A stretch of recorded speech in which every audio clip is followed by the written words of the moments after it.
My friend, the low rider. The low rider is a little higher.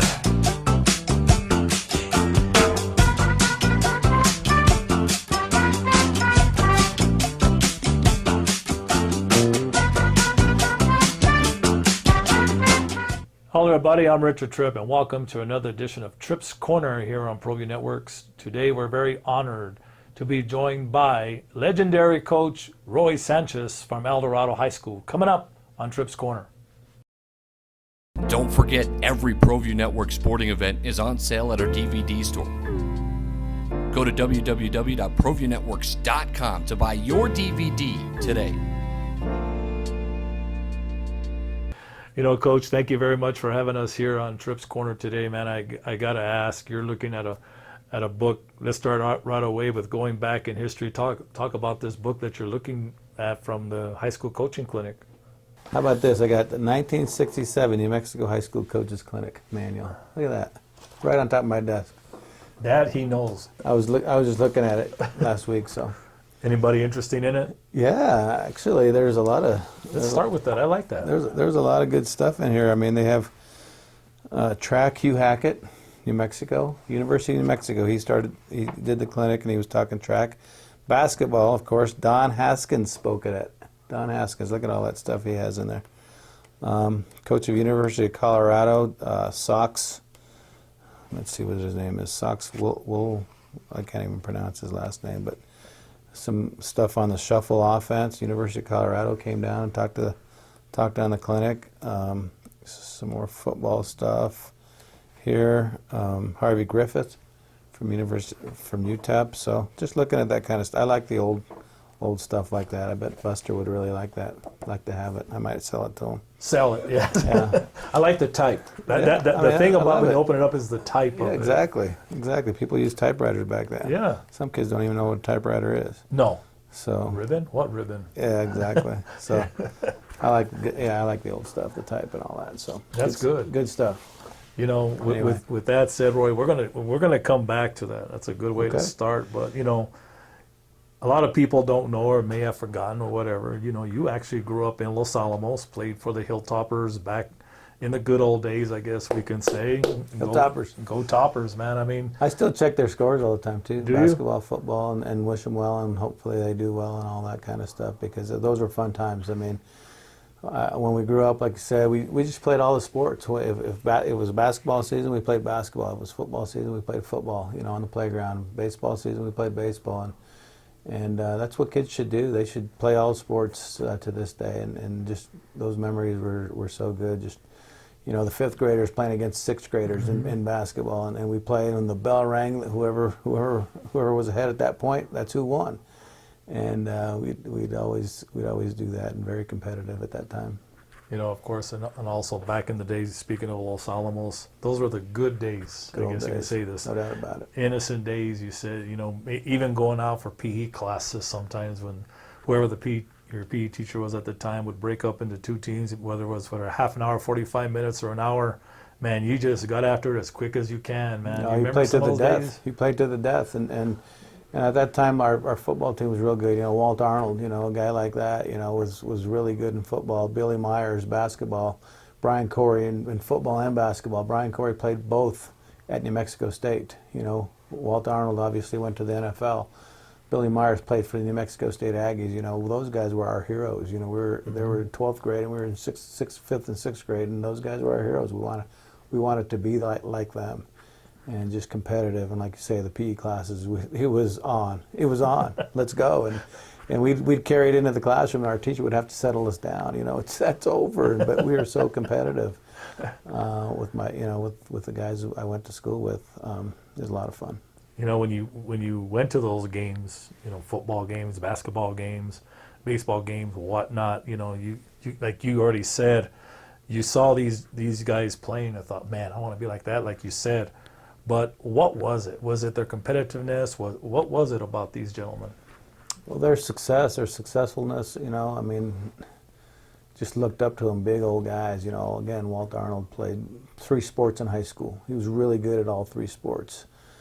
Brian Corey, I'm going back to the same guys. Lex Zerwas, he ended up walking on with the Lobos for basketball and made it, and played for a while. Just in awe of those guys. The games were on the radio. You don't have all this streaming stuff. They'd go away and play somewhere. You'd listen to the games. You'd listen to Burt Brewer on the radio, and just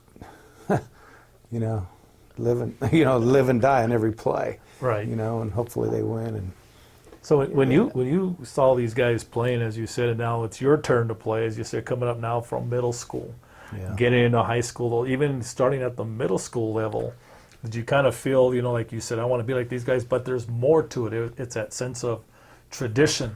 You want to keep it going. You want to be, I mean, you're in a small towns are great to grow up in, and you want to be that guy, and you want to be the hilltopper and make the team and those kinds of things. And again, you compete with your classmates and I was very I really liked football, and I was probably better in football actually. After I got going, I wasn't very good early in Yaffle, but then got better, and then really liked football. But I liked basketball better. I was probably better in football, but I liked basketball better. It was so competitive. I wanted to make the basketball team so bad, and it wasn't easy. It wasn't easy. I really had to work hard at it. And once I did, you wanted to be that guy and make the state tournament then, and we didn't. We lost by 1 point to Albuquerque High to go to state. And that at that time was a big deal because they only took 2 teams from the same district. Mm-hmm. Farmington was in our district as well. They went undefeated. Dwayne Ward, another guy that played in the major leagues, he played for Farmington. We played against them, and they were undefeated that year. But so we couldn't beat them, but we had a chance to beat Albuquerque High, and it was close, but lost by 1. So devastating at that time. When you talk about those days, going back to your playing days, we know the way the NMA aligned things, like you said, champ and runner-up played, or depending on the number of teams in your class, you might get locked into that by-district game or that pre-district game, whatever they used to call it back in the day. But they were fun times, like you said, playing against those teams. You kind of remember any other players that kind of stand out back then that you kind of played against? Well, I mean, Albuquerque High, I mentioned them, Milton Seaman, who played at New Mexico State, a very good point guard. But then they had a sophomore guard named Roy Sanchez, when I was a senior, and he was just an outstanding player. Ended up going to Highlands and setting all kinds of records and that kind of thing. I mean, those are the kind of guys you were playing against, and you knew guys on the other team. And you just wanted to compete and wanted to beat them, and like I said, only 2 teams went. It wasn't at-large teams and seeding and all this and that. It was just that's it, and you might be the 3rd best team in the state. You're not going to state. Again, when I was a sophomore, I didn't play on the varsity, but our varsity team ended up beating Albuquerque High down here. Santa Fe was the best team in the state. Albuquerque High was the 2nd best. Well, our team, Los Alamos, upset them and got to go to the state tournament. So just living those days and those kinds of things were just really special. Even the competitiveness, as we talked about back then. Playing against not only those teams, but teams around the state in general, because of the fact, it was either you or the champ or you and the runner-up, whoever it was that went, and watching the other teams play, going to the state tournaments back then as well, watching these teams play, man, there was a certain hunger about it. We didn't make it, but we jumped in the car and drove down and watched maybe the best high school game I've ever seen, Eldorado against Hobbs. I mean, Tony Benford, he got drafted in the NBA. The Celtics drafted him right after Len Bias. I mean, he got drafted. I mean, I saw them play Eldorado, who had Mike Winters and Carl Willock and those kind of guys who one of the best games I've ever seen in high school. Just, special games and maybe the kids see it that way this day and age. I mean, Cullen Neal against, Bryce Alford. One of the best games I hear, everyone tells me that's the best high school game I've ever seen. And I go back in the day and I bring up those games, but these games are going to be talked about too. Right. With the pitch sold out, with that kind of thing going with Cullen and Bryce, you know. But those are the ones I remember. Albuquerque guy playing Hobbs in the state championship in 1981. So the game was sold out. Heck of a game. I mean, heck of a game in '81 with they had a bunch of guys that could play. We're going to come back and talk more about that. I enjoy that as well. And by the way, I remember the year that Bryce and Neil played here at Eldorado High School. But like I said, stories galore. But I'll tell you what, let's take a break. That's going to do it for segment 1 here on Tripp's Corner. And we come back, more historical figures, if you will, talking with Roy Sanchez, head coach at Eldorado High School. Welcome back to segment 2 here of Tripp's Corner. We're talking with Roy Sanchez, boys basketball coach at Eldorado.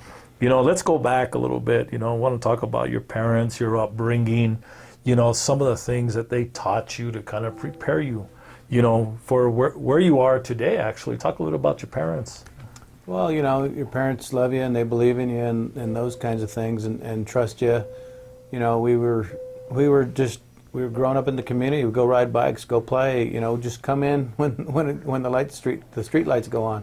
We got a street light right in front of our house, so we stayed out a little longer because we could see what we were doing and getting the garden hose and making a football stadium or going in the backyard and playing baseball till dark. And you could do that back in those days, I guess. I mean, we just played in the neighborhood, and I just remember riding bike after bike and playing games after games, and my sister tagging along, and there was no AAU, there was no, you know, travel teams, there was none of that then. We just played. When the cousins came over, let's go up to the elementary school and play basketball. We just played and played and played, and again, there was no travel teams, and if you get in trouble and if the neighbor spanked you, well, then you deserved it. Your dad didn't have to go over there and sue the neighbor, or if you got in trouble in school. I mean, one time the teacher did tell me, okay, I'm going to either call your dad or get this book that's about 5 inches thick and hit you. And what's your choice? I said, go ahead and hit me, because I don't want my dad to find out, because then it'll hit me even more. You know, and this day and age is different. You know, the dads and the parents come in with their lawyers and those kinds of things, which, you know, I mean, if you're not supposed to get in trouble, don't get in trouble. And it was my fault. You know, that's why I said, go ahead and spank me real quick, and then we're good. We're done. And I'll tell you what, I still remember that. It's 8th grade, and it hurt, but I deserved it. So, Coach, tell us about those days about growing up in the beautiful city of Los Alamos, New Mexico. People may not realize you grew up there. People sometimes have this, you know, stigma, or whatever you want to call it, stereotype about, oh, you know, Los Alamos, you know, the lights have to be turned off by 10 o'clock. You know, I mean, we're going back in a ways, but it changed, obviously. Yeah. Over the years, you know, like you were well, saying. I can't tell you too much. A lot of security.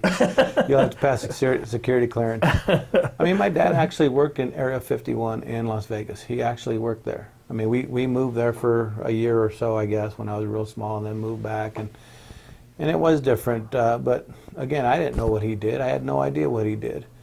You know, I don't know if we were rich. I don't know if we were poor. We just.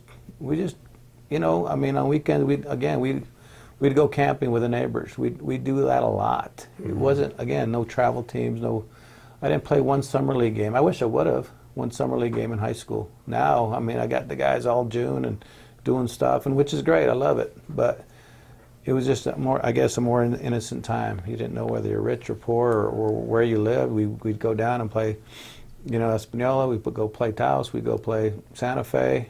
Those were our rivals because they were right next door. Mm-hmm. You know, and our district was Albuquerque High and Grants and Gallup and Farmington. So, you know, we just go play. I mean, you don't know.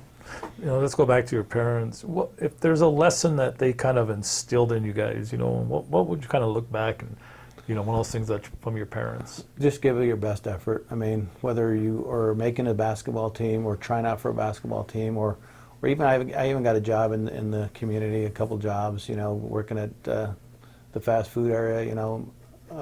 My dad always said, well, just work your hardest. Just do your best. Just do your best, work your hardest in the classroom, whether you're working at McDonald's or working wherever, just trying out for the team. Just if you do your best, that's all you can do. And if you can't make the team, I mean, 2 days before 8th grade basketball tryouts, me and my friend were wrestling. And he was a wrestler, and he took me down, boom, broke my collarbone. I couldn't try out. I wasn't supposed to, but I still did. And we were running and doing some things, and I couldn't shoot very well. And the coach was like, "What's wrong with you? What's going on?" And he felt my shoulder right here and said, "What is that?" I said, "Well, I have a pad there because I broke my collarbone." The doctor, he goes, "Well, you can't try out." I said, "No, I'm good. And then he figured it out. I couldn't try out. I was devastated. I couldn't play the 8th grade year.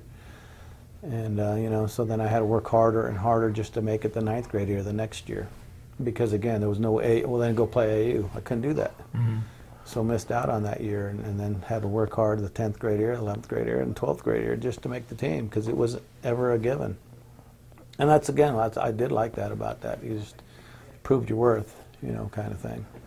I love it. Coach, let's talk a little bit about now, kind of leading in, to our last segment, but after Los Alamos, like you say, now reality, I guess, like for all seniors, comes into play. Mm-hmm. Now what? What does Roy Sanchez do after Los Alamos?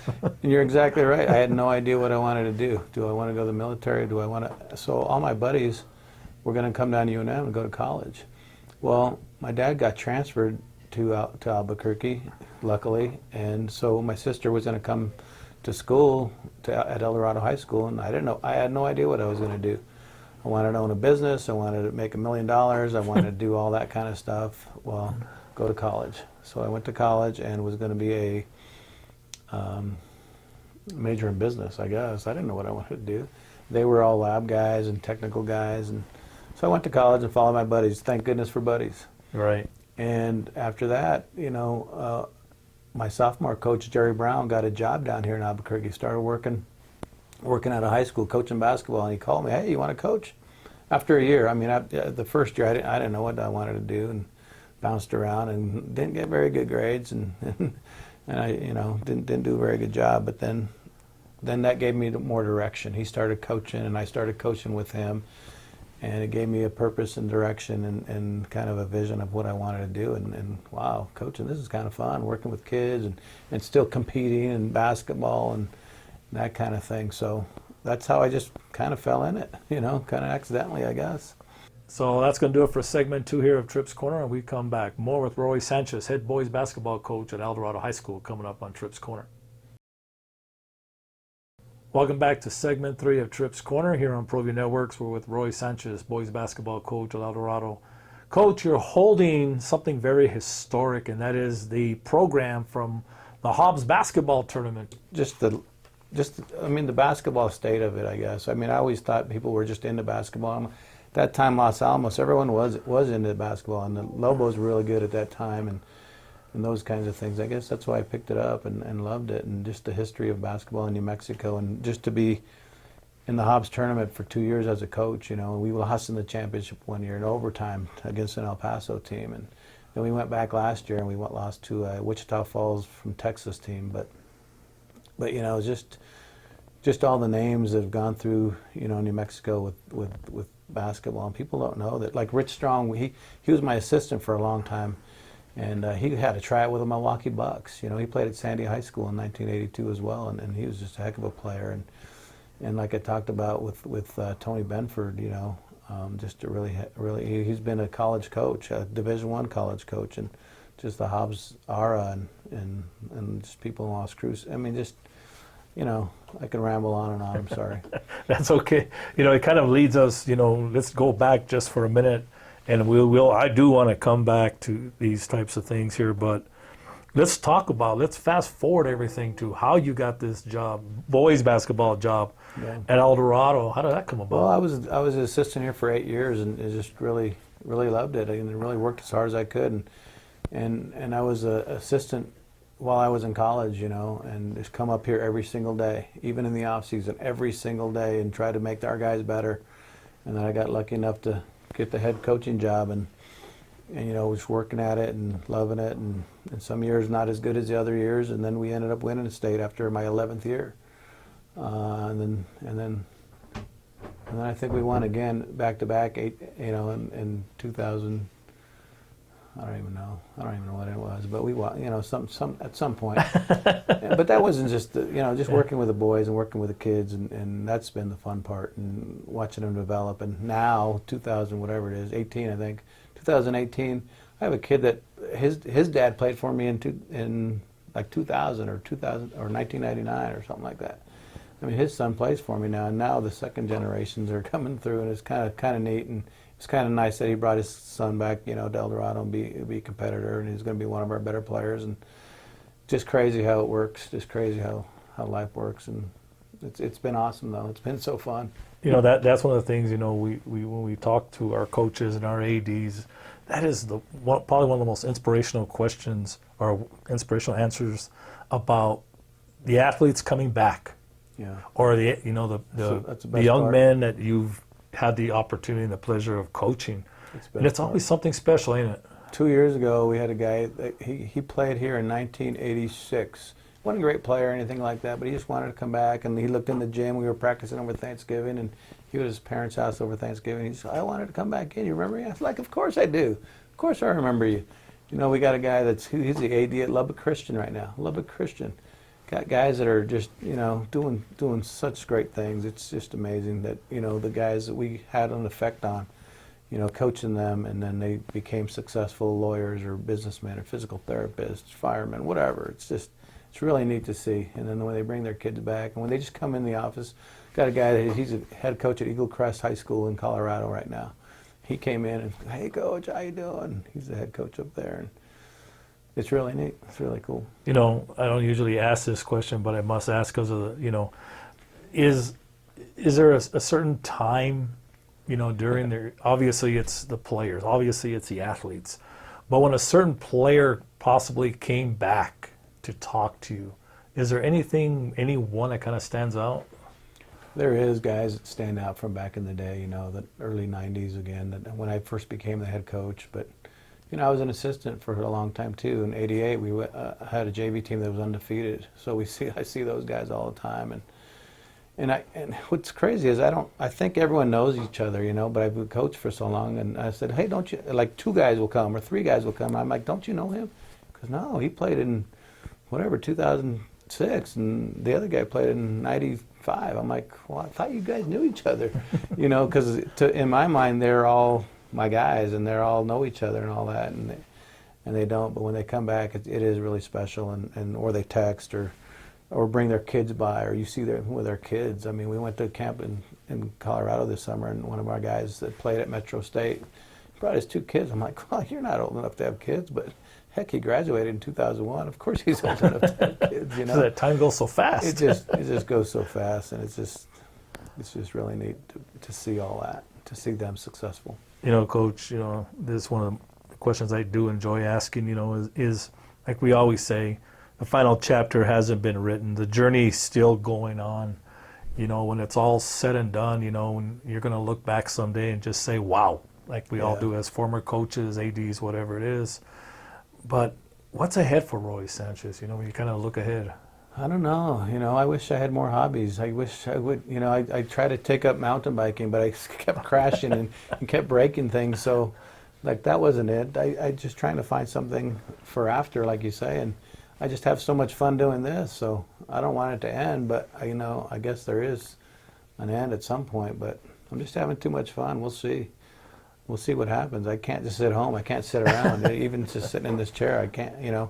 When I'm an AD, I have to go do things because I can't just sit here and on this computer. So I don't know. I don't know what hopefully I'll find something I like to do, some kind of hobby or something. I don't know. You know, I always like to say some people who retire, you know, they're still working. Yeah. And that's their retirement. Right. They just enjoy it so much, you know, that am I retired? Well, I don't know. You know, I'm sure I'll keep coming around here. Keep coming around. I live close and help the next guy or whatever.